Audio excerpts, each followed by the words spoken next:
Now, since this crisis really came into clear focus, I've been doing several things. I've asked the administration through a letter to the Department of Homeland Security Secretary Jay Johnson for facts, details about the impact of this crisis, the numbers, the particulars, and specifically what impact it can have on Louisiana, my home state. I haven't gotten any response. That's very disappointing.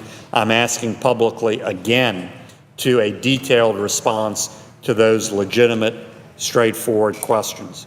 And I've agreed with many, many others in the House and Senate to partner with the administration around strong action to change this trend, to change our policy, to deport illegal aliens effectively, to send a very new and different message to Central and South America, and to stem this growing crisis. Unfortunately, that plea has not gotten a positive response from the administration either. In reaction to that, I've had to dig around wherever I can, credible sources, and find out key information myself, particularly as it affects Louisiana. And I've been making calls to military leaders, local ICE officials, anyone else with significant credible information. Again, this should be able to come directly from the Department of Homeland Security. It's not, but this is what I'm finding out. In Louisiana, the ICE office has a backlog of juvenile cases involving minors. First of all, it had already about 2,000 of those cases in Louisiana alone before this wave upon wave of minor illegal aliens reached crisis proportions. Now, adding on to those 2,000 cases, 1,956 to be exact, there are now over 1,200 new juvenile cases in Louisiana.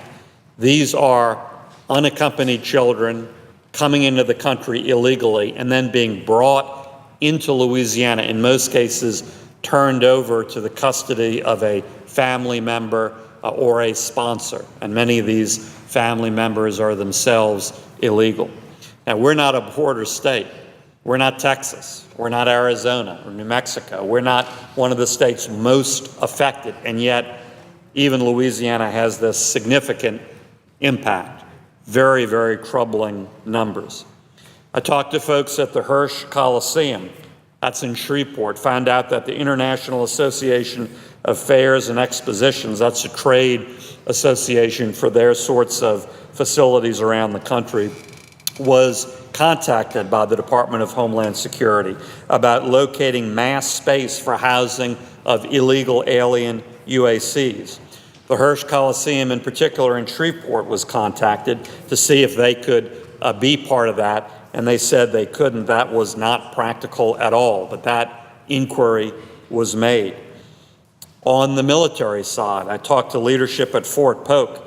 They were contacted by the U.S. Army Installation Management Command Headquarters, asked if they could house between 400 and 500 unaccompanied alien children.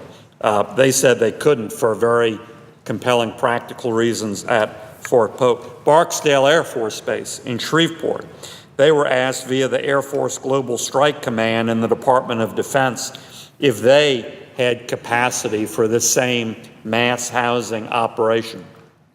Their response was as follows, quote, Barksdale's answer has been consistent with our strategic mission and supporting base infrastructure for the nation's #1 nuclear mission.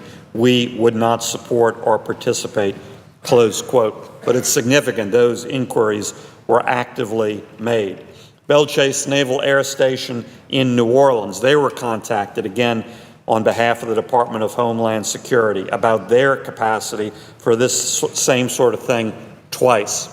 Again, makes the point that even Louisiana, not a border state, not a state most affected, is feeling many inquiries and significant impacts, 1,259 new juvenile cases being brought into the state, all of these inquiries. I wish I could get this information directly from the Department of Homeland Security. I've asked for it. They have not been forthcoming.